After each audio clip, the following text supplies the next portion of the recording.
ठीक है। इसके पहले के सेशन में इसके पहले के सेशन में हम लोग ऑडिट इन ऑटोमेटेड एनवायरनमेंट कर चुके थे। आधा chapter audit of element of financial statements, audit of element of financial statements आधा चैप्टर हम लोग कर चुके थे।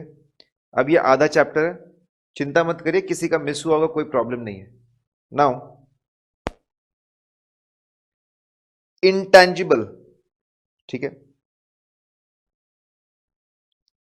इंटेंजिबल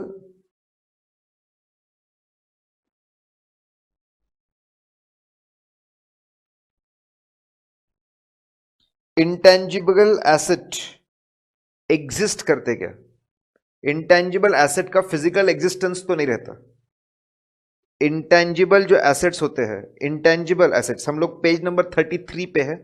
पीडीएफ का पेज नंबर पीडीएफ का पेज नंबर आपका 39 होगा, नोट्स का पेज नंबर 33, पीडीएफ का page number 39। Intangible asset exist करते हैं, कैसे पता करेंगे? हम जानते हैं फिजिकल एग्जिस्टेंस तो नहीं होता, इंटेंजिबल एसेट का फिजिकल एग्जिस्टेंस तो नहीं होता, लेकिन क्या इंटेंजिबल एसेट रियल है?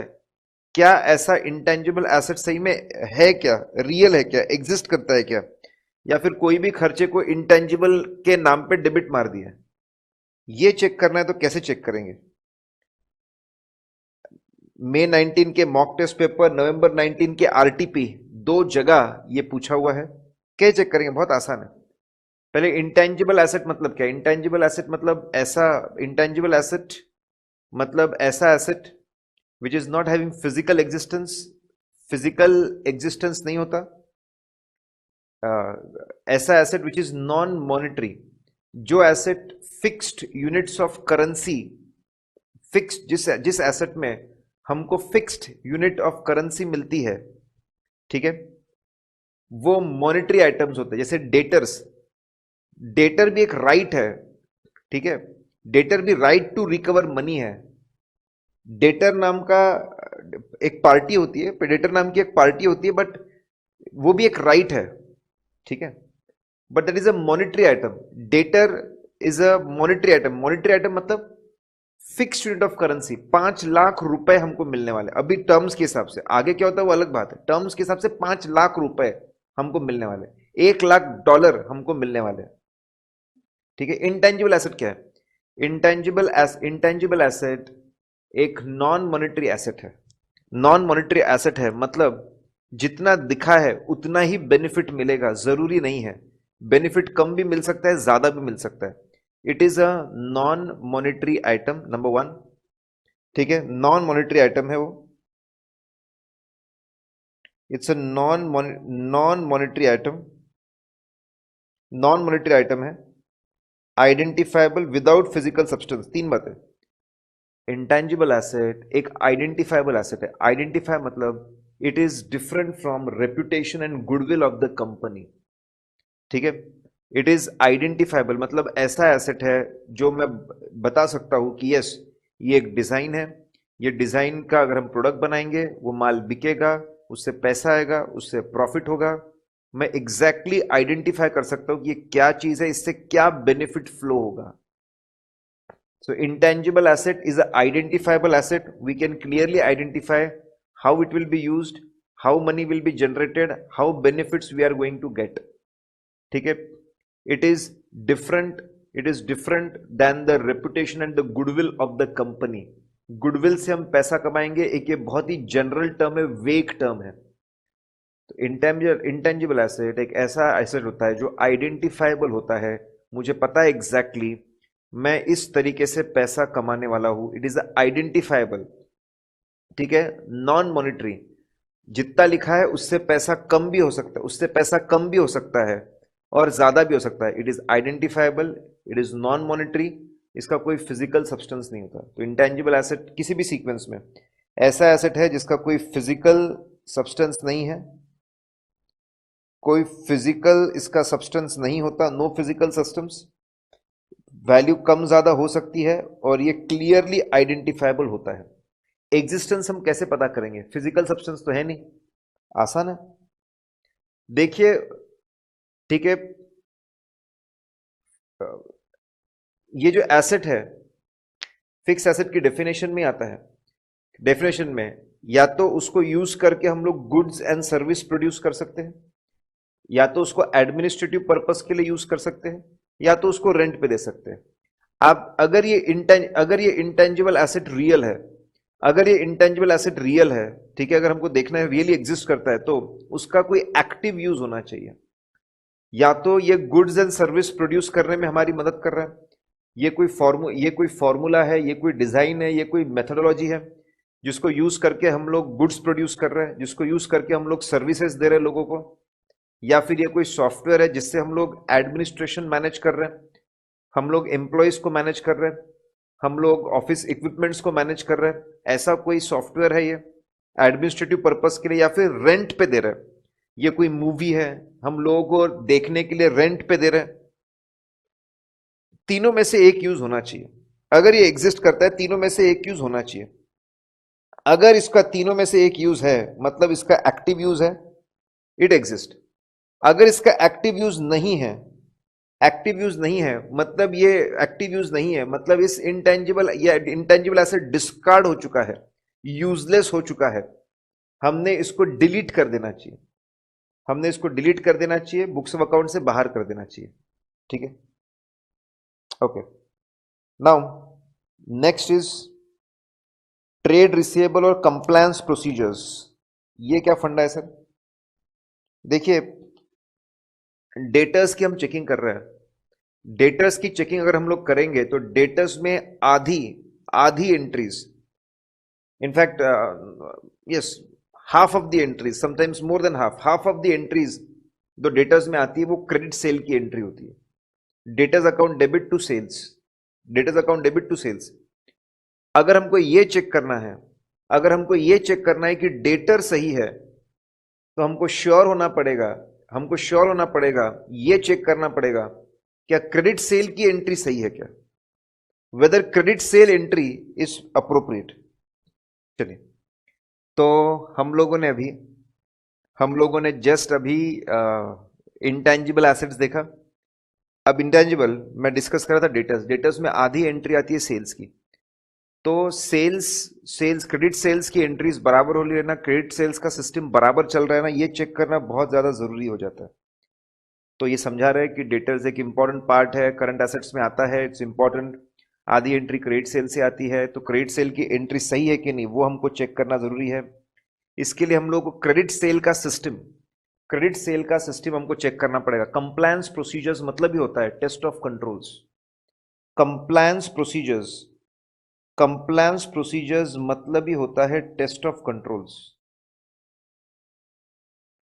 कंप्लायंस प्रोसीजर्स, कंप्लायंस प्रोसीजर्स मतलब ही होता है टेस्ट ऑफ कंट्रोल्स। ठीक है, उसका मतलब ही आपका टेस्ट ऑफ कंट्रोल्स होता है। ठीक है,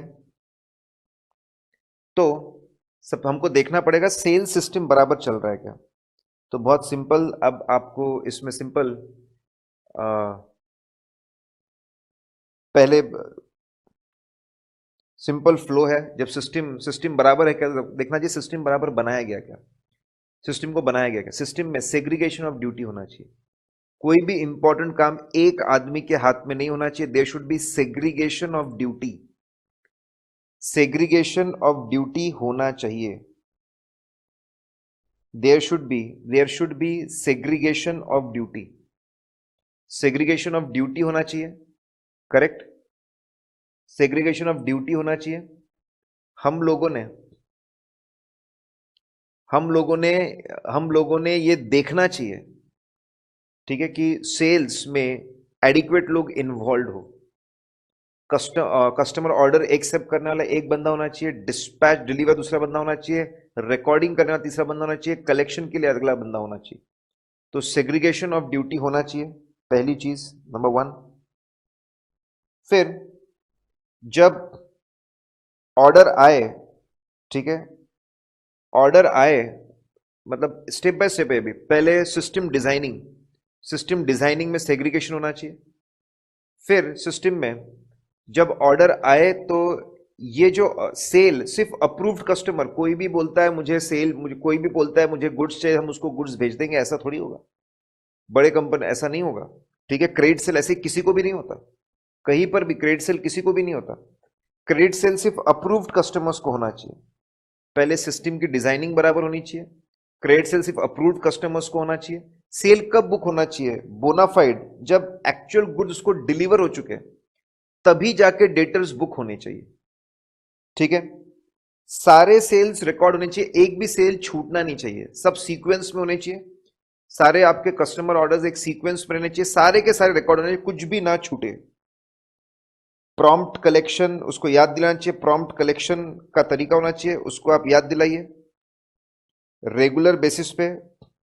ठीक है, रेगुलर बेसिस पे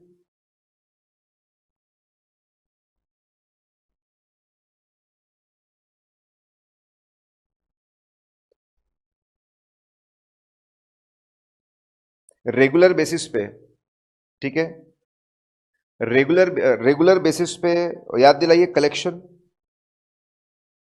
डेटर खत्म होना चाहिए, या तो सिर्फ कलेक्शन से या फिर किसी बड़े बंदे का अप्रूवल हो तो उसके राइट ऑफ से, उसके बिना खत्म नहीं होना चाहिए। रेगुलरली रिव्यू करना चाहिए एजिंग, डेटर कितना पुराना होते जा रहा है, कितना ज्यादा कितना ज्यादा कितना ज्यादा कितना ज्यादा पुराना होते जा रहा है, ये हमने देखना चाहिए।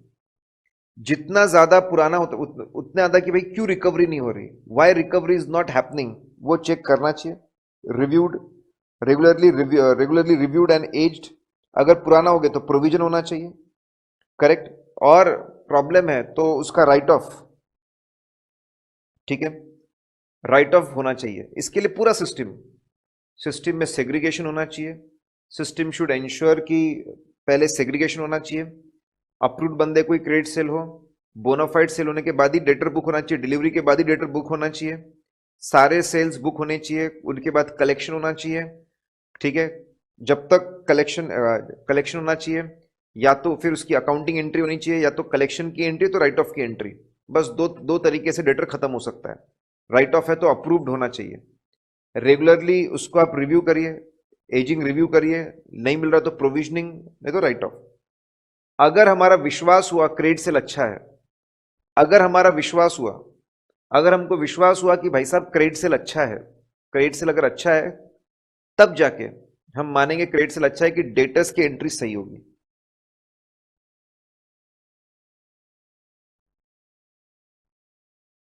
पेज अगर हम टर्न करते जाएंगे, पेज टर्न करते जाएंगे तो पेज नंबर 38 पे, पेज नंबर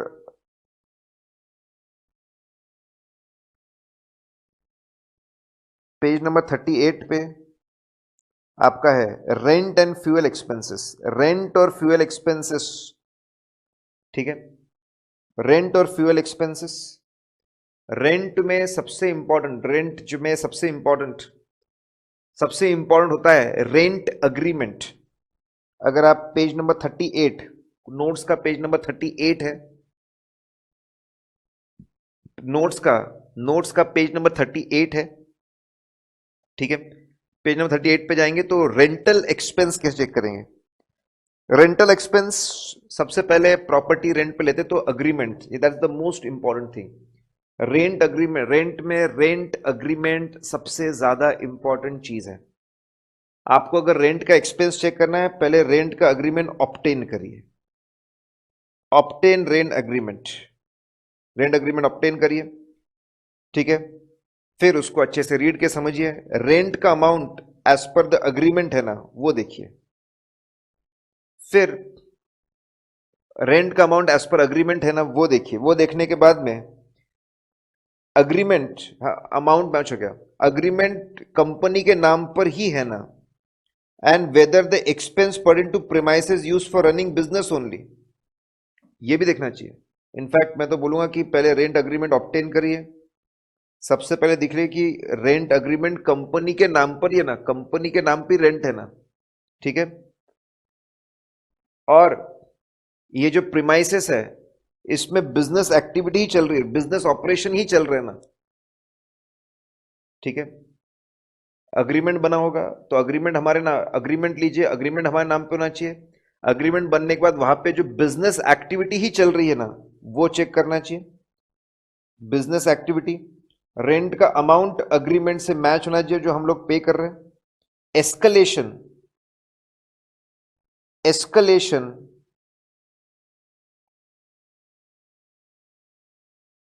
एस्कलेशन क्लॉज देखना चाहिए। ठीक है, कितना रेंट, जनरली 10% होता है, कहीं पे 10%, कहीं पे 10% होता है, कहीं पे 3% होता है, कहीं पे 1% होता है, 10%, 10%, 1%, जो भी 1% बहुत, 10%, 7% एस्केलेशन, उसके हिसाब से अगर चीजें मैच हो गई मतलब रेंट का खर्चा सही है।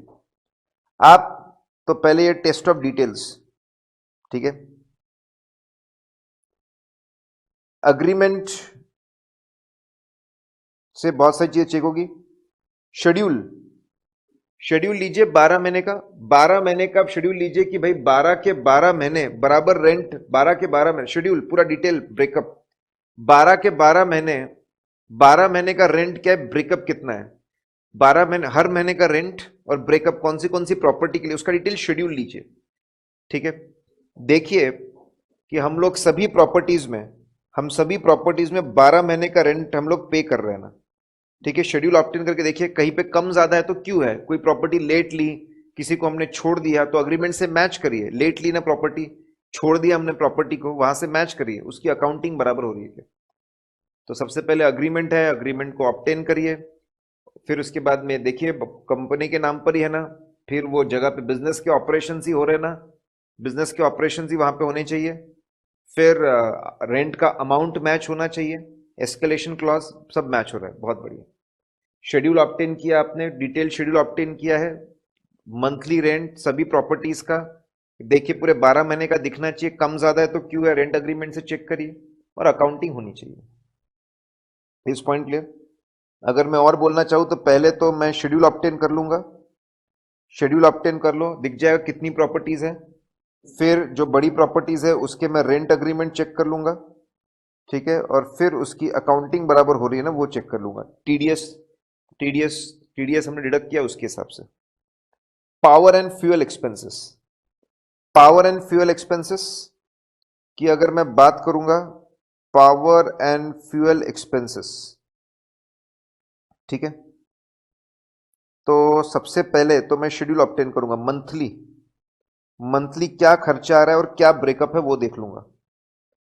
फिर क्या, फिर इलेक्ट्रिसिटी, इलेक्ट्रिसिटी है, पेट्रोल है, डीजल है, केरोसिन है, जो भी फ्यूल में कितना बिल आ रहा है वो देखूंगा, पहले शेड्यूल ऑब्टेन कर लूंगा। ठीक है, शेड्यूल ऑब्टेन करने के बाद में फिर रैंडमली कुछ महीने कुछ खर्चे उठाऊंगा, उसके बिल देखूंगा, बिल से चीजें मैच होनी चाहिए, इलेक्ट्रिसिटी बिल से मैच होना चाहिए, पेट्रोल के कोई बिल है उससे मैच होना चाहिए, डीजल से मैच होना चाहिए, कोयले का, ठीक है, परचेज बिल उससे मैच होना चाहिए, अकाउंटिंग बराबर हो रही है, हो रही है। Analytical procedures, analytical compile month wise summary of power units consume and the applicable rate, check the arithmetical accuracy. एक काम करिए, रिकंप्यूट करके देख लीजिए आप कितने यूनिट्स कंज्यूम किए हैं, कितने यूनिट्स कंज्यूम किए हैं, कितने यूनिट्स कंज्यूम किए, कितने यूनिट्स कंज्यूम किए, उसके हिसाब से चीजों को रिकंप्यूट करके देख लीजिए, भाई इतने यूनिट्स कंज्यूम किए हैं, ये स्लैब से, ये स्लैब के हिसाब से इतना इलेक्ट्रिसिटी खर्चा होता है, उतना मैच हो रहा है क्या, वो करके देख लीजिए। मंथली आप एक काम करिए, देखिए, लिंक करिए, ग्राफ बनाइए, जैसे जैसे मंथली प्रोडक्शन बढ़ रहा है वैसे वैसे फ्यूल एक्सपेंसेस बढ़ रहे हैं क्या, उससे भी हमको भरोसा मिलता है कि जो फ्यूल एक्सपेंसेस वो बराबर है।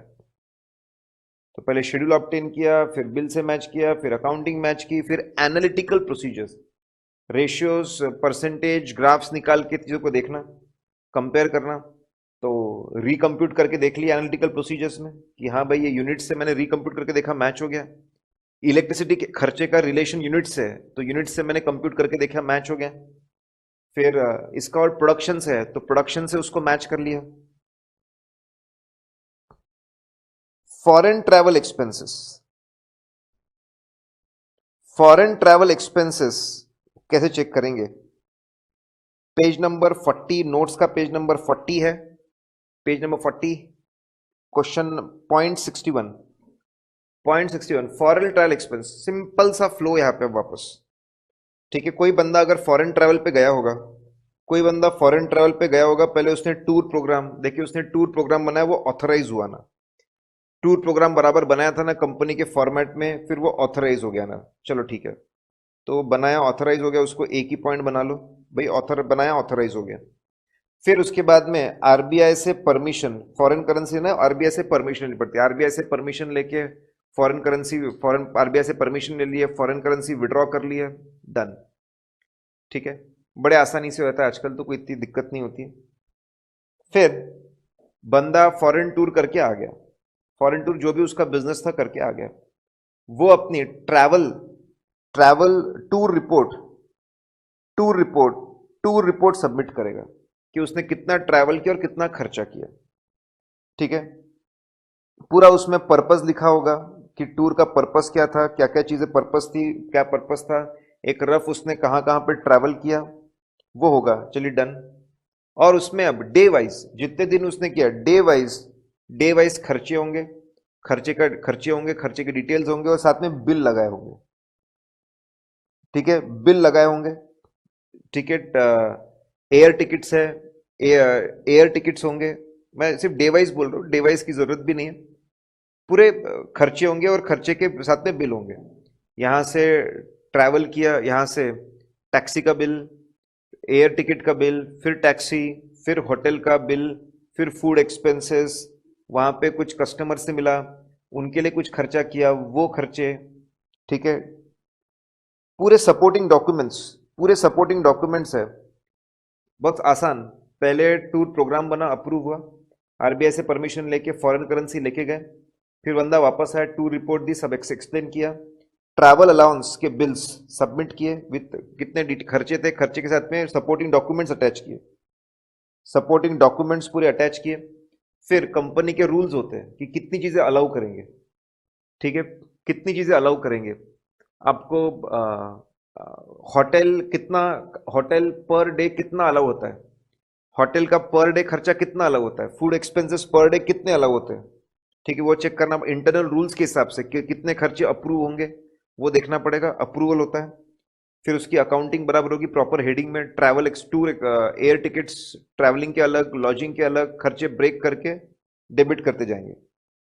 फिर उसकी अकाउंटिंग होंगी as per AS11, AS11 foreign currency है, फॉरेन करेंसी को कन्वर्ट करके उसकी अकाउंटिंग की जाएगी। फिर आखिरी में उसका डिस्क्लोजर होगा नोट्स टू अकाउंट में, जो खर्चा हम फॉरेन करेंसी में करते हैं, शेड्यूल 3 बोलता है फॉरेन करेंसी में अगर आप खर्चे करते हो तो उसको डिस्क्लोज करना पड़ता है, तो आपको डिस्क्लोज करना पड़ेगा। देखो एक सीक्वेंस है भाई साहब, और पूरा फ्लो, तो ये भी ट्रांजैक्शन फ्लो है, it is a transaction flow, transaction flow में आप याद रखोगे तो बात बनेगी, और बहुत आसान है, बहुत ज्यादा आसान है, फॉरेन ट्रैवल एक्सपेंसेस, ठीक है, न्यू कोर्स में ये मतलब मेन जो चैप्टर है, मेन चैप्टर में थ्योरी कवर्ड नहीं है, जो उसके पीछे क्वेश्चन है उसमें कवर्ड है, उठाया ओल्ड कोर्स से, वो जान दीजिए। मुद्दे की बात यह है, स्टडी मटेरियल में एज अ क्वेश्चन है और मॉक टेस्ट पेपर में पूछा हुआ है, तो हमारे लिए इंपॉर्टेंट बन जाता है।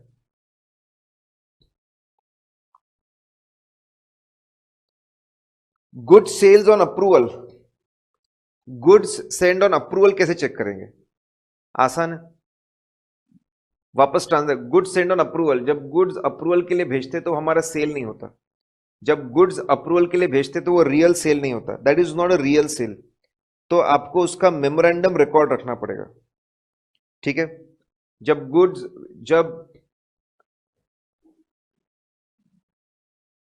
जब गुड्स अप्रूवल के लिए भेजे जाते हैं, जब गुड्स अप्रूवल के लिए भेजे जाते हैं, तो हो सकता है उसको नॉर्मल गुड्स, हो सकता है उसको नॉर्मल गुड्स के साथ भेजा जाए, हो सकता है उसको नॉर्मल गुड्स के साथ भेजा जाए, उसकी नॉर्मल अकाउंटिंग एंट्री हो जाए, debtor account debit to sales कर दे, लेकिन आपको उसको रिवर्स करना पड़ेगा, वो एंट्री को रिवर्स करना पड़ेगा कि ये नॉर्मल सेल नहीं है, उस पर्टिकुलर सेल्स वाउचर को आपको ठप्पा लगाना पड़ेगा, सेल्स ऑन अप्रूवल है, उसको आपको रिवर्स करना पड़ेगा, ध्यान रखना पड़ेगा, ना ये सेल में आना चाहिए ना ये डेटर में आना चाहिए, ठीक है, तो इंश्योर करो sales on approval, it may be processed like a normal transaction, an entry may be pass but reverse it, उसको रिवर्स करिए, ना उसको सेल बुक करिए ना उसको डेटर बुक करिए, रिवर्स करिए, उसको मेमोरेंडम अकाउंट्स, बुक्स के बाहर एक रजिस्टर में, सेल्स ऑन अप्रूवल के रजिस्टर में मेमोरेंडम अकाउंट में डिटेल, ठीक है, डिटेल में आप रखिए वहां पे date of the transaction, name of the parties, कितना क्या हम लोग भेजा, ठीक है, इनवॉइस नंबर, डिटेल रखिए। अब ठीक है, नाउ अगर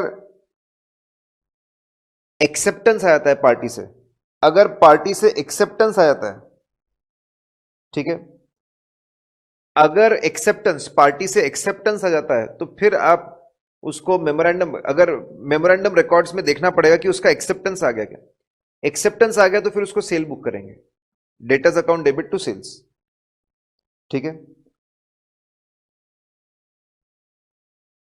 अगर पीरियड ऑफ अप्रूवल पूरा हो चुका है, अगर एक्सेप्टेंस आ गया तो बहुत बढ़िया, अगर period of approval year end पे अप्रूवल पूरा हो चुका है, at the close of the year either have been received back subsequent your customer accounts have been debited, अगर पीरियड ऑफ, आपने देखा पीरियड ऑफ अप्रूवल पूरा हो जाएगा तो कंफर्म करो, या तो अगर उन्होंने पीरियड ऑफ अप्रूवल पूरा हो चुका है, अगर वो गुड्स रिटर्न कर चुके हैं तो ठीक है, रिटर्न कर चुके तो ठीक है भाई, मेमोरेंडम अकाउंट से भी निकाल दो, वो सेल कभी नहीं बनने वाला।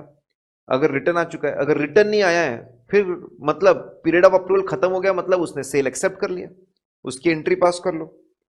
अगर अभी पीरियड ऑफ अप्रूवल खत्म नहीं हुआ है, नॉट इट एक्सपायर्ड, तो उसको क्लोजिंग इन्वेंट्री में हम इंक्लूड करिए। कितना आसान है। तो पहले आप देखिए कि पहले सेल्स और अप्रूव कैसे प्रोसेस किया, अगर उसको रेगुलर सेल प्रोसेस किया है तो आप उसको रिवर्स कर दीजिए, डेटर सेल्स में इंक्लूड मत करिए, मेमोरेंडम रिकॉर्ड में लिखिए, फिर मेमोरेंडम रिकॉर्ड को देखिए पीरियोडिकली, अगर उसका एक्सेप्टेंस आ गया तो सेल बुक कर लीजिए। अगर ईयर एंड में पीरियड ऑफ अप्रूवल हो चुका है तो फिर देखिए उसने रिटर्न किया क्या, रिटर्न किया तो ठीक है, ठीक है, हमारी इन्वेंट्री में आ गया होगा। अगर उसने रिटर्न नहीं किया और अप्रूवल खत्म हो चुका है, पीरियड ऑफ अप्रूवल, तो फिर सेल हो गया ऐसा मान लेते, उसको डेबिट कर दीजिए। अगर पीरियड ऑफ अप्रूवल खत्म नहीं हुआ है तो उससे कंफर्म करिए भाई आपके पास गुड्स है ना, हमारे क्लोजिंग इन्वेंट्री में उसको बताइए। बहुत बहुत ज्यादा आसान, सेल्स अप्रूवल कैसे ये पूरा ट्रांजैक्शन फ्लो है, नथिंग एल्स, पूरा का पूरा ट्रांजैक्शन फ्लो है। ये सीक्रेट अगर आपके दिमाग में फिट बैठ गया, ये सीक्रेट अगर आपके दिमाग में फिट बैठ गया तो बात बन जाएगी।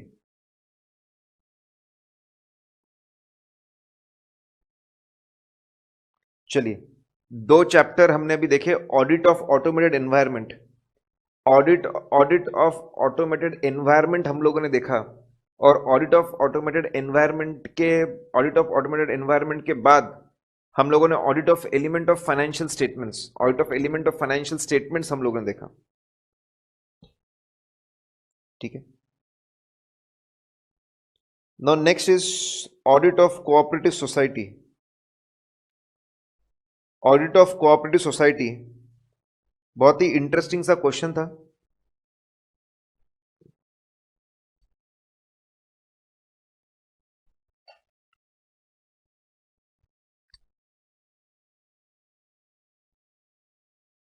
हेलो, बहुत ही इंटरेस्टिंग सा क्वेश्चन था, ठीक है। क्या इंटरेस्टिंग सा क्वेश्चन था कि what was the interesting question, एक कोऑपरेटिव सोसाइटी है, उसका ऑडिट करने के लिए एक बंदे को अपॉइंट किया जो सीए नहीं है, और टैक्स ऑडिट करने के लिए दूसरे बंदे को अपॉइंट किया जो सीए है, तो क्या ये सही है? बिल्कुल सही है, ठीक है। कोऑपरेटिव सोसाइटी का जो स्टैट्यूटरी ऑडिट है, it can be done, cooperative society का जो स्टैट्यूटरी ऑडिट है, it can be done by a chartered accountant, it can be done by a chartered accountant. या तो ये काम एक, या तो ये काम एक चार्टर्ड अकाउंटेंट कर सकता है, either it can be done by a chartered accountant, या फिर it can be done by government diploma holder in cooperative accounts, जिसके पास में डिप्लोमा होल्डर है कोऑपरेटिव अकाउंट्स, वो कर सकता है। या तो चार्टर्ड अकाउंटेंट करेगा, नंबर वन, या फिर जिसके पास में डिप्लोमा है government diploma in cooperative accounts, वो कर सकता है। तीसरा इन्होंने और एक बोल दिया है, जो served as a auditor in cooperative department of government to act as auditor. Government का एक कोऑपरेटिव सोसाइटी का डिपार्टमेंट होता है, ठीक है, उसमें वो बंदा ऑडिटर का काम करता था। Also person who has served as auditor in the cooperative department of a government to act as auditor. Government, सभी स्टेट गवर्नमेंट में कोऑपरेटिव सोसाइटी का डिपार्टमेंट होता है, उसमें ऑडिट, उसके अंदर एक ऑडिट डिपार्टमेंट होता है। वो बंदा ऑडिट डिपार्टमेंट में काम कर चुका है, जो गवर्नमेंट के कोऑपरेटिव सोसाइटी के ऑडिट डिपार्टमेंट में काम कर चुका है, उसको भी ऑडिटर अपॉइंट कर सकते हैं, क्योंकि बोले उसको तो आता है सब कुछ। क्या है कि कोऑपरेटिव सोसाइटीज में कभी कभी लोग मिलते नहीं है। कोऑपरेटिव सोसाइटी में कभी कोऑपरेटिव सोसाइटी में कभी कभी लोग मिलते नहीं ऑडिट करने के लिए, तो चार्ट अकाउंट कर सकता है, government diploma holder in cooperative account कर सकता है, और जो गवर्नमेंट के कोऑपरेटिव सोसाइटी डिपार्टमेंट में एज अ ऑडिटर काम कर चुका है वहां पे डिपार्टमेंट के अंदर, ठीक है, उसको भी एज अ ऑडिटर अपॉइंट कर सकते हैं। ठीक है, तो अगर वो किसी ऐसे बंदे से ऑडिट कर रहा है जो जो सीए नहीं है, दैट्स एब्सोल्युटली फाइन। लेकिन जो टैक्स ऑडिट है सेक्शन 44 एबी में, जब टर्नओवर एक लिमिट क्रॉस करता है तो टैक्स ऑडिट होता है, वो ऑडिट तो सिर्फ चार्ट अकाउंटेंट ही कर पाएगा। Only chart account will be able to do. फिर देखिए, हमने जो क्वेश्चन सिलेक्शन किया that is purely purely purely on the base of MTPs and RTPs, MTPs और आरटीपीज। ठीक है, क्योंकि इंस्टीट्यूट के जो एमटीपीज आरटीपीज है उसके आने की प्रोबेबिलिटी बहुत ज्यादा होती है, इट्स हाई प्रोबेबिलिटी। क्यों मैं बार बार बोल रहा हूं, क्योंकि कुछ कॉन्सेप्ट्स इंपॉर्टेंट भी है लेकिन वो चैप्टर में कवर होते हैं, यहाँ पे क्वेश्चन आंसर में नहीं। मैं बोल रहा हूँ आप आपका जो नॉलेज लेवल होगा ऑडिट का जितना भी, वो करिए और साथ में क्वेश्चन आंसर ये जोड़ दीजिए। It is a very good combination, very very good combination. Now, multi state cooperative society जो एक से ज्यादा स्टेट में एक्टिव है, उसको multi state cooperative society act 2002 लगता है। उसमें ऑडिटर के क्वालिफिकेशन डिस्क्वालिफिकेशन के बारे में क्या लिखा है? ठीक है, क्वालिफिकेशन के बारे में हम सब जानते हैं, who is qualified, chart accountant is qualified. क्या कोई डिस्क्वालिफिकेशन है? यस, डिस्क्वालिफिकेशन भी है। देयर आर डिस्क्वालिफिकेशंस ऑल्सो, डिस्क्वालिफिकेशंस भी है। Okay, done. क्या है डिस्क्वालिफिकेशंस? उसी तरह के डिस्क्वालिफिकेशंस है जो जनरली हमारे कंपनीज में होते हैं। पहला सबसे body corporates, body corporates audit नहीं कर सकते, artificial legal entities can not do audit. ठीक है, वही हम लोग ऐसा जानते ही है। दूसरा, जो मेंबर्स है, जो कोऑपरेटिव सोसाइटी के मेंबर्स है, शेयर होल्डर्स है, मेरे दिमाग में एक सीक्वेंस है, बड़ा मतलब सबसे बड़ा बॉडी कॉर्पोरेट, वो ऑडिट नहीं कर सकता।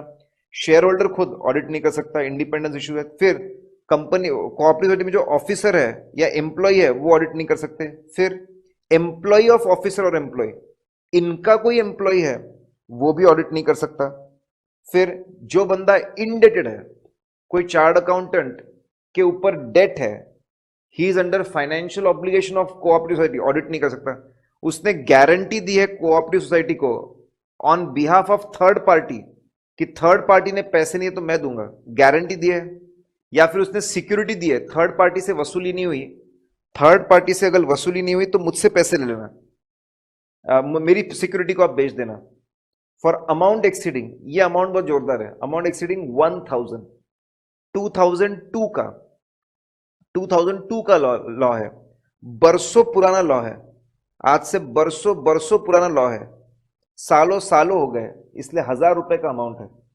ये अमाउंट ध्यान में रखना, वहां पे गड़बड़ कर सकते हैं। Body corporate disqualified, members disqualified, officer disqualified, employ disqualified, उनके एम्प्लॉयज डिस्क्वालिफाइड, इनडेटेड हो तो डिस्क्वालिफाइड, गारंटी दिए तो डिस्क्वालिफाइड, सिक्योरिटी दिए तो डिस्क्वालिफाइड, गारंटी दी और डिस्क्वालिफाइड, सिक्योरिटी दिए तो डिस्क्वालिफाइड, अमाउंट एक्सीडिंग 1000। जैसे ही बंदा डिस्क्वालीफाई होगा, automatic removal from the post of auditor हो जाएगा। ठीक है, now let's come to bank audit. Bank audit,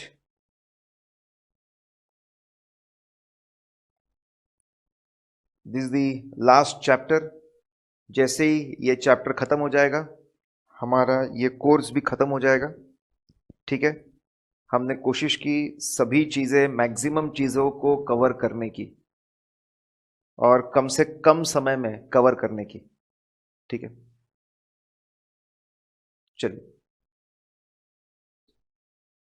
now, engagement team discussion. Engagement team discussion, ठीक है।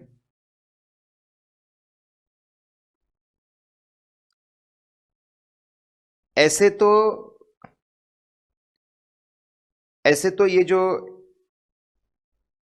Engagement team discussion is a very common thing.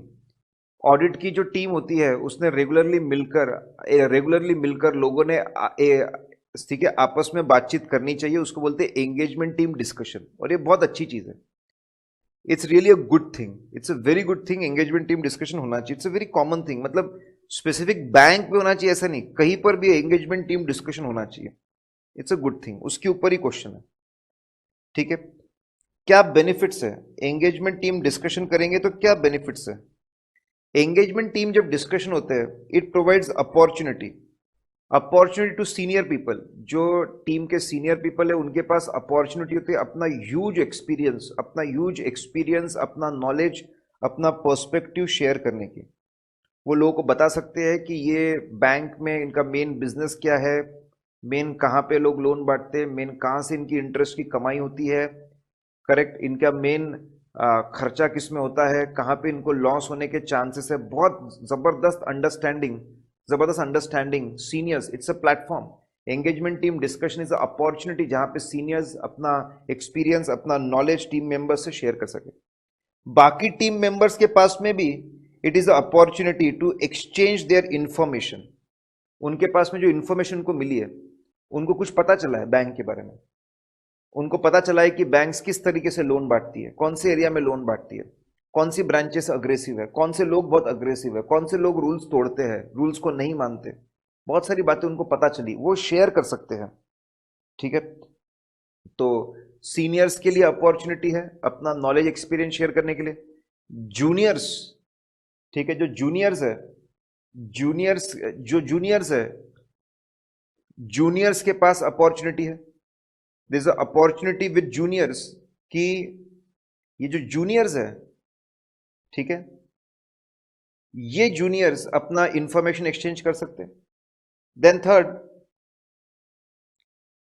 किसी भी entity में पहले पहले एक पायलट टीम जाती है, एक छोटी टीम जाती है जो एंटिटी की पूरी इंफॉर्मेशन कलेक्ट करती है। Understanding entity and its environment, collecting information, obtaining understanding, risk assessment procedure बोलते हैं। तो बैंक ऑडिट में भी कोई टीम गई होगी जो बैंक ओवरव्यू किया होगा, बड़े बड़े लोगों से मिले होंगे, एक ओवरव्यू अंडरस्टैंडिंग ली होगी, लोगों से मिलकर आए होंगे, ब्रांचेस विजिट करके आए होंगे।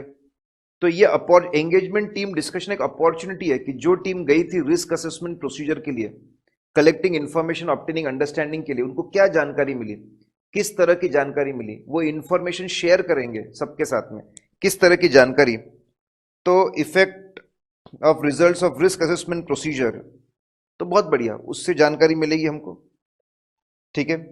ये पूरे जब डिस्कशंस होंगे, सीनियर्स अपना ज्ञान बांटेंगे, जूनियर्स अपनी इंफॉर्मेशन एक्सचेंज करेंगे, रिस्क असेसमेंट की जानकारी मिलेगी, सब बैठ के डिस्कशन करेंगे और देखेंगे ऐसे कौन से एरिया है जहां पे ससेप्टिबिलिटी है। ससेप्टिबिलिटी मतलब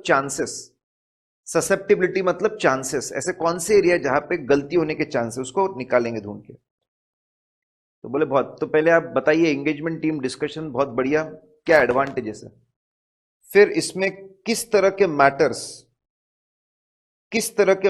जनरली इसमें डिस्कस होते हैं। पिछले साल कौन से एरर्स हुए थे,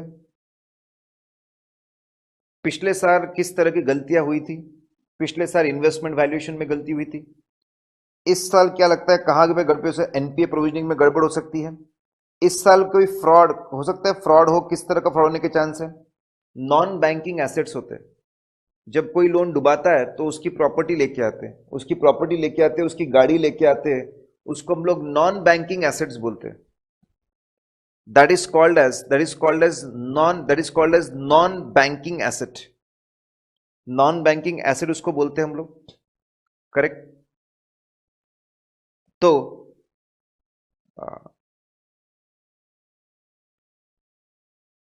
वो जो नॉन बैंकिंग एसेट है, करेक्ट, वहां पे गड़बड़ हो सकती है, वहां पे नॉन बैंकिंग एसेट है, हो सकता है कि बैंक के एम्प्लॉयज और बाहर वाले थर्ड पार्टी मिलकर उसको सस्ते में बेच दे। तो यहाँ पे डिस्कस क्या होता है, पिछले साल में क्या गलतियां मिली, एरर्स, इस साल क्या एरर्स हो सकते हैं, कहाँ पे फ्रॉड्स हो सकते हैं, वो डिस्कस होता है। क्या कुछ चीजें ऐसी दिख रही which indicate misstatement, low profitability ratio दिख रहा है, it indicate something is wrong. Low profitability ratio दिख रहा है, समथिंग इज रॉन्ग, इंडिकेटर्स है। ऑडिटर कैसे अलग अलग टाइप की रिस्क को मैनेज करने वाला है, engagement risk, pervasive risk, specific risk, ये बड़े बड़े टर्म्स है, इसमें जानने की जरूरत नहीं आपको, फ्रैंकली स्पीकिंग मैंने समझा है बाजू में। लेकिन आप सिर्फ इतना लिख लीजिए वहां पे, auditors response to different types of risk, response to risk of material misstatement लिख दीजिए। क्या है, कोई फॉरेन ऑथर से छाप दिया, ठीक है, और वर्ड्स लिख दिए, लेकिन उसका हिस्ट्री ज्योग्राफी कुछ है नहीं, तो नहीं भी पढ़ेंगे। एंगेजमेंट रिस्क, ठीक है,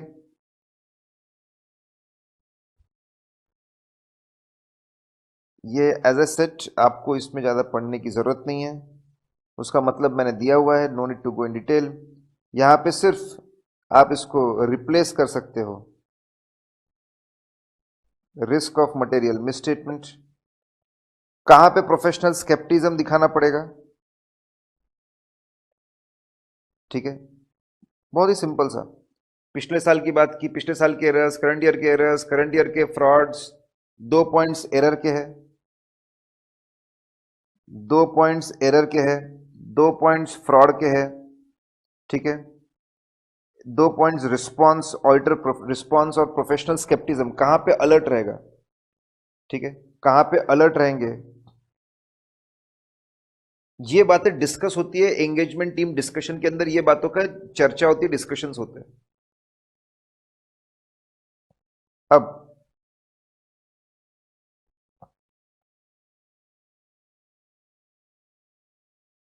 नाउ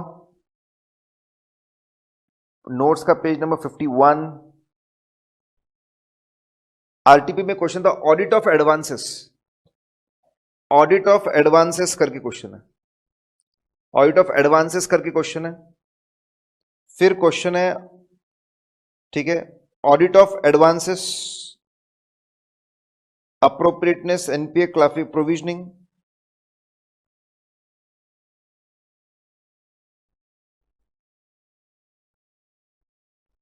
ऑडिट ऑफ एडवांसेस करके क्वेश्चन।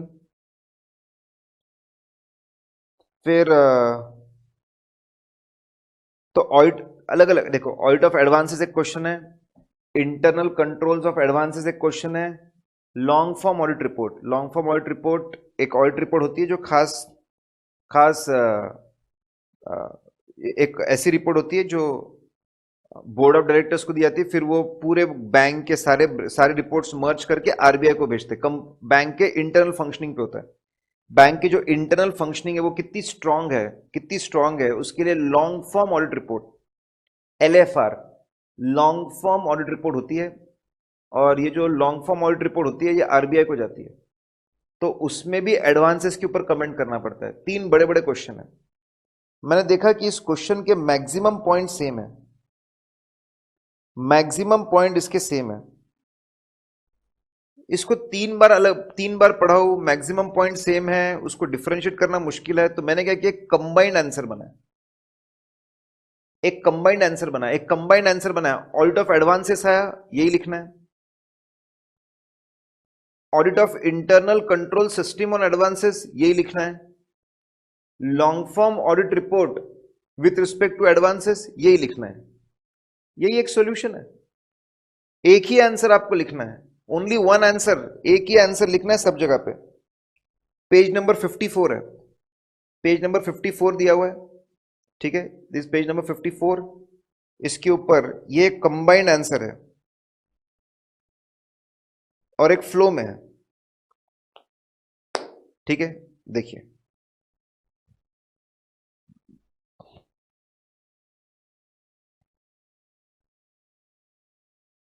पहले पहले पहले जाके हमको चेक करना है, बैंक के अंदर लोन देने के लिए एक well defined internal control system है ना, इंटरनल कंट्रोल सिस्टम, ठीक है, पहले एक और internal control system, internal control system है ना, वो भी इंक्लूड कर लो। पहले लिखना है internal, well defined internal control system है ना, to give different types of loans, they are well defined internal control systems, well defined steps how different types of loans will be given. ठीक है, done, पहला point. Whether there are well designed forms, जब हम loan किसी को देखते हैं steps होते हैं, बंदे का एप्लीकेशन आता है, प्रपोजल आता है, उसके लिए फॉर्म होना चाहिए। ठीक है, फिर उसके बाद में हम उसका क्रेडिट वर्दीनेस चेक करते हैं। ठीक है, क्रेडिट वर्दीनेस चेक करते हैं, उसकी क्रेडिट वर्दीनेस चेक करने के लिए उसकी चेकलिस्ट होनी चाहिए, वेल डिजाइन फॉर्म्स होने चाहिए, हर स्टेप के लिए फॉर्म्स होने चाहिए। तो आप पहले बोलेंगे क्या क्या लोन देने के लिए प्रॉपर इंटरनल कंट्रोल सिस्टम है? यस। क्या वेल डिजाइन फॉर्म्ड है to support this internal control system? Yes. फिर रैंडमली लोन सिलेक्ट करो, फिर देखो क्या लोन के लिए प्रॉपर डॉक्यूमेंट्स आए क्या। ठीक है, क्या लोन के लिए प्रॉपर डॉक्यूमेंट्स आए क्या, प्रॉपर डॉक्यूमेंट्स आए क्या, डॉक्यूमेंट्स का वेरिफिकेशन किया क्या, लोन के लिए प्रॉपर डॉक्यूमेंट्स आते हैं, लोन का डॉक्यूमेंट्स का वेरिफिकेशन कौन करता है, कैसे करता है, होता है।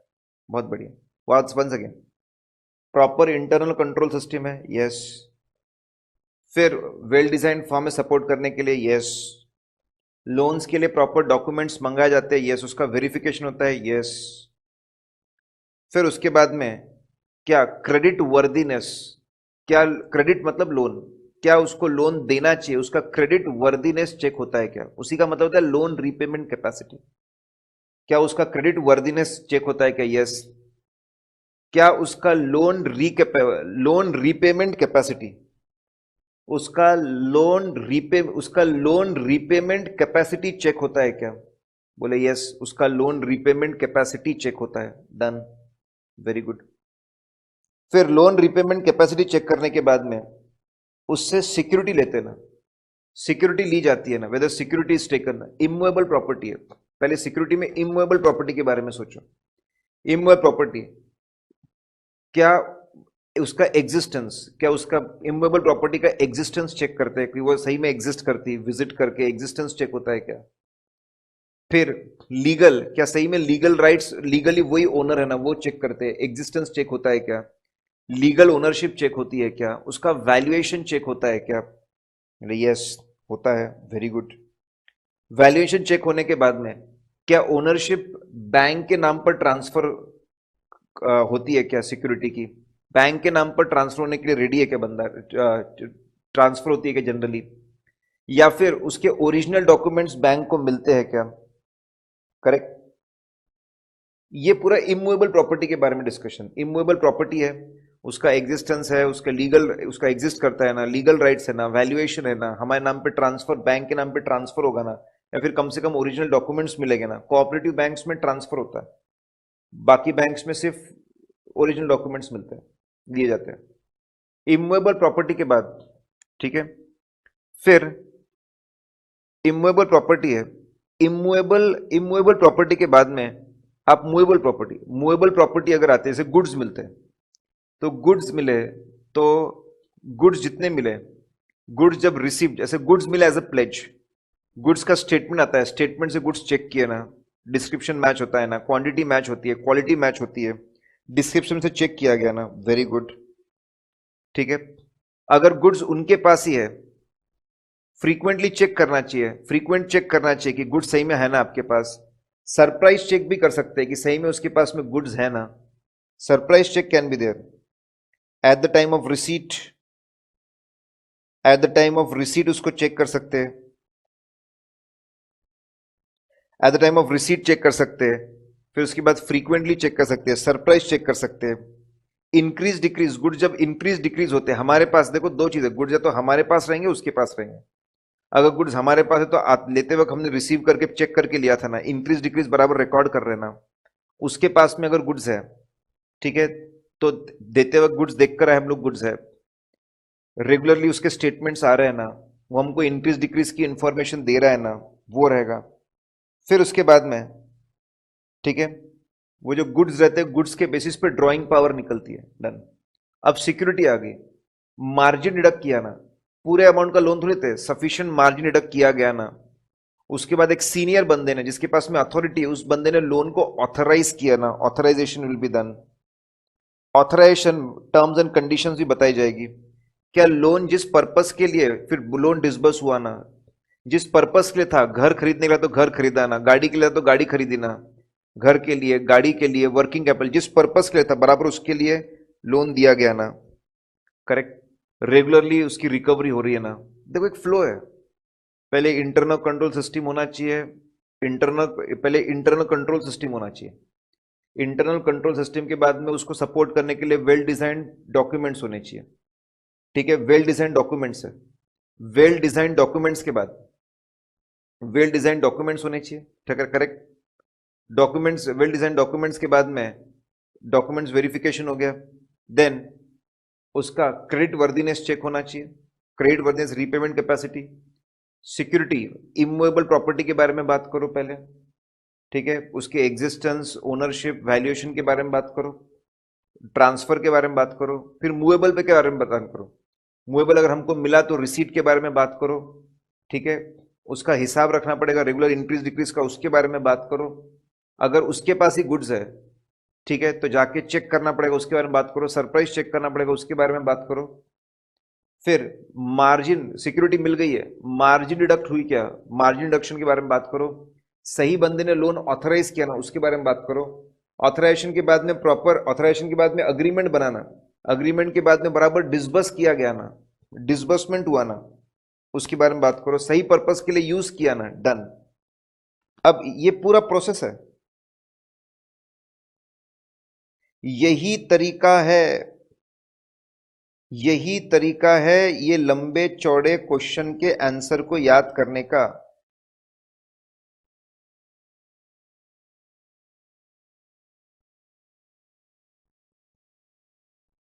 प्रोसेस, प्रोसेस के बाद में ईयर एंड,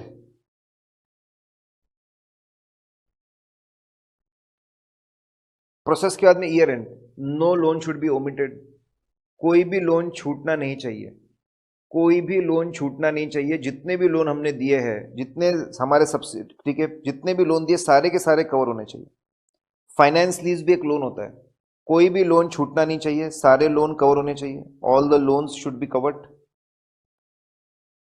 ध्यान रखना है कि सारे के सारे लोन, ठीक है, ध्यान रखना है कि सारे के सारे लोन कवर हो, करेक्ट, सारे के, ध्यान रखना है सारे के सारे लोन कवर होने चाहिए, all the loans should be covered.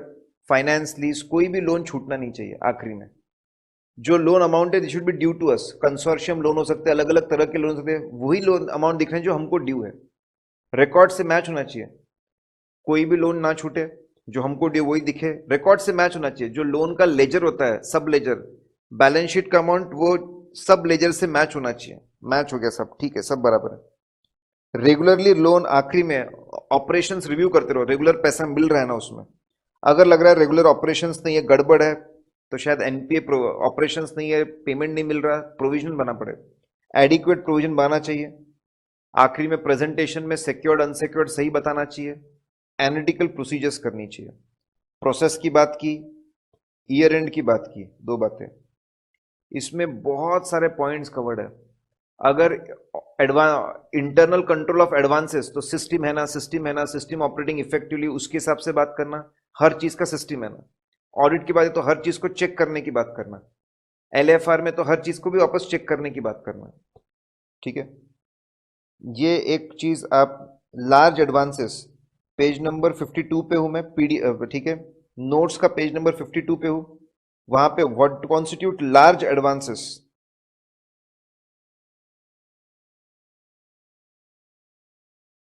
Large advances, large advances वो दिखाए, लार्ज एडवांसेस, ये ऐड कर लेना, ये पॉइंट एक याद रखना, लार्ज एडवांसेस मतलब क्या, व्हाट कॉन्स्टिट्यूट लार्ज एडवांसेस, एकदम सिंपल सी बात है।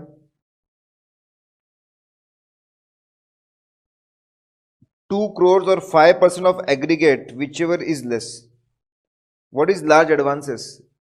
2 crores या फिर ब्रांच का जितना भी लोन दिया ना एडवांसेस उसका 2%, विचर इज लेस, विल एक लिमिट निकलेगी, वो लिमिट के जितने भी लोन है उन सबको लार्ज एडवांसेस बोला जाएगा. 2% और 2 crores विचेवर इज लेस. 2% और 2 crores और 5%, 2 crores और 5% विचर इज लेस. ठीक है, एक लिमिट सेट होगी, उतने अमाउंट का जो लोन है उसको लार्ज एडवांसेस माना जाएगा. इनको आपको चेक करना ही करना पड़ता है, लार्ज एडवांसेस को तो चेक करना ही है. ज्यादा नहीं होते इतना कि ठीक है. फिर ऑडिट रिपोर्ट में कौन सी बातें, ऑडिट रिपोर्ट में हमको कौन सी बातें लिखनी पड़ेगी? 21 नंबर का क्वेश्चन है, 21 BA.21. ठीक है, बैंक के ऑडिट रिपोर्ट में कौन सी बातें लिखनी पड़ेगी? कोई भी नई बात नहीं है, पुरानी बातें एकदम सिंपल सी. ठीक है, एकदम सिंपल सी पुरानी बातें हैं. नंबर 1, पहले ट्रांजैक्शंस रिपोर्ट करना पड़ता है कि बैंक, सबसे पहले ट्रांजैक्शंस, बैंक का कोई भी transaction is not against law, rules and regulation, ultra vires नहीं, it is not beyond the, it is not ultra vires, it is not against the powers of the banking company, उसके against नहीं है. कोई भी ऐसा transaction नहीं है which is outside the powers of the bank. पहले ट्रांजैक्शन होता है, कोई भी गलत ट्रांजैक्शन नहीं है. फिर ट्रांजैक्शन के बाद में सभी ब्रांचेस अपने ट्रांजैक्शन की समरी रिटर्न बनाकर एचओ में भेजते हैं.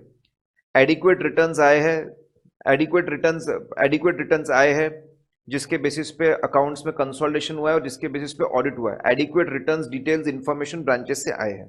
ठीक है, डन. जो बैलेंस शीट पैनल बना है, balance sheet is full and fair word, पुराना वर्ड है, true and fair, full and fair view of the state of affairs. ठीक है, फुल एंड फेयर व्यू बताता है about the affairs of the bank, कि उसकी फाइनेंशियल पोजीशन बराबर है ना, तो फाइनेंशियल पोजीशन कैसी हो, सब full and fair, true and fair view बताता है. PNL true and fair view बताता है प्रॉफिट्स या लॉसेस के बारे में.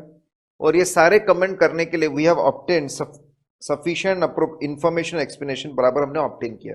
एनी अदर मैटर, पहले ट्रांजैक्शंस कोई भी बियॉन्ड द पावर्स नहीं है, सब एक्सेप्टेबल ट्रांजैक्शन है, कोई प्रॉब्लम नहीं है, ट्रांजैक्शन सही है. ट्रांजैक्शंस के बाद में, ठीक है, पहले ट्रांजैक्शन सही है, ट्रांजैक्शन के बाद में जो रिटर्न्स बनते हैं सबने रिटर्न्स एडिक्वेट बनाकर दिए, जिसकी उससे अकाउंटिंग ऑडिटिंग बराबर हुई है, एडिक्वेट. फिर balance sheet true and fair view देती है with respect to state of affairs. PNL true and fair view, PNL हमको ट्रू एंड फेयर व्यू देता है with respect to profits, true and fair view दे रहा है हमको. हर चीज का हमारे पास में प्रॉपर इंफॉर्मेशन एंड एक्सप्लेनेशन मिल रहा है. ठीक है, नाउ 23 नंबर का क्वेश्चन है फ्रॉड रिपोर्टिंग पे. फ्रॉड रिपोर्टिंग पे क्वेश्चन है 23 नंबर का. ठीक है, ध्यान दीजिए. नाउ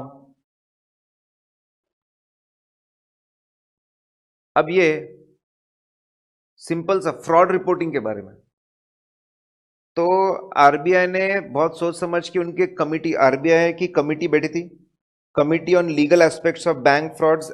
ठीक है, वो कमिटी ने बोला कि हमने कमिटी ने कुछ गाइडलाइंस बनाए, आरबीआई की कमिटी ने गाइडलाइंस बनाए कि फ्रॉड रिपोर्टिंग कैसे होनी चाहिए. और जितने भी शेड्यूल्ड कमर्शियल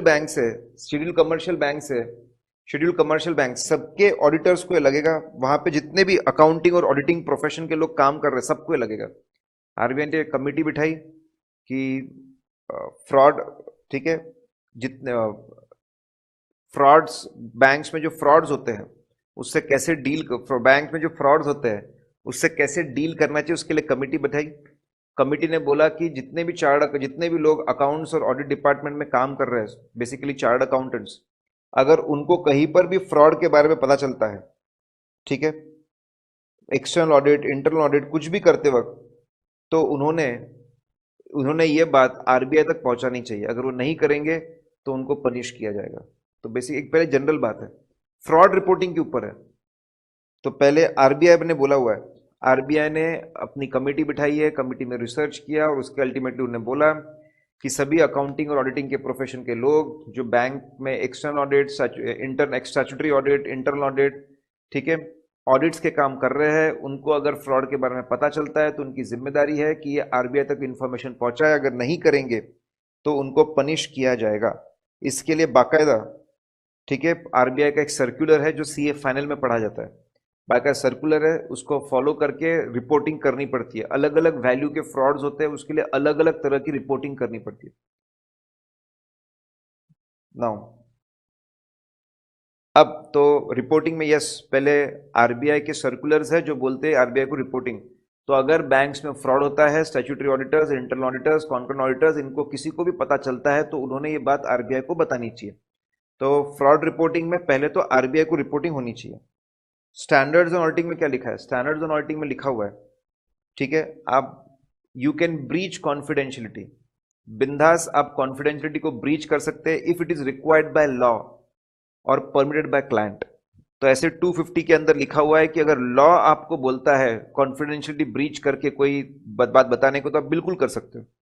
तो एज पर ऐसे 250 ऑल्सो फ्रॉड रिपोर्टिंग, अगर आरबीआई के सर्कुलर फ्रॉड रिपोर्टिंग के बारे में बोल रहे तो फ्रॉड रिपोर्टिंग करिए, कोई प्रॉब्लम नहीं है, ठीक है। क्या फ्रॉड हमारे स्कोप ऐसे 240 पूरा फ्रॉड के ऊपर है, ऐसे 240 पूरा फ्रॉड के ऊपर है। फ्रॉड हमारा सेकेंडरी ऑब्जेक्टिव, प्राइमरी ऑब्जेक्टिव है मटेरियल मिसस्टेटमेंट्स, प्राइमरी ऑब्जेक्टिव हमारा मटेरियल मिसस्टेटमेंट है, it can be because of fraud और एरर, ये हमारा सेकेंडरी ऑब्जेक्टिव है। तो डेफिनेटली फ्रॉड हमारे सेकेंडरी ऑब्जेक्टिव में आता ही है, आता ही है सेकेंडरी ऑब्जेक्टिव में। उसके बारे में पता चला तो आपने स्टेप्स लेने चाहिए, उसको पता करना आपका सेकेंडरी ऑब्जेक्टिव है। एज पर ऐसे 200, एज पर ऐसे 200 है, एज पर 240 फ्रॉड को पकड़ना आपका ऑब्जेक्ट सेकेंडरी ऑब्जेक्टिव में आता है आपके, और पता चला तो आपने लॉ के हिसाब से रिपोर्टिंग करनी चाहिए, कोई प्रॉब्लम नहीं है। तो ऐसे 240 भी बोलते हैं, फ्रॉड पता चला तो फ्रॉड आपका सेकेंडरी ऑब्जेक्टिव में आता है। फ्रॉड अगर आपको पता फ्रॉड सेकेंडरी ऑब्जेक्टिव फ्रॉड पता करना, ऐसे 250 में बोला है पता चले तो इन्फॉर्म कर दो। तो बेसिकली स्टैंडर्ड्स ऑन ऑडिटिंग भी मानते हैं आपके सेकेंडरी ऑब्जेक्टिव में आता है और उसकी रिपोर्टिंग करनी चाहिए। तो आरबीआई ने बोला है रिपोर्टिंग कर दो, आरबीआई ने बोला है रिपोर्टिंग करो, आरबीआई को बता दो। स्टैंडर्ड्स ऑन ऑडिटिंग बोल रहे हैं कि लॉ के हिसाब से ये रिपोर्टिंग कर दो। आपका कंपनीज एक्ट बोल रहा है, कंपनीज एक्ट, ठीक है,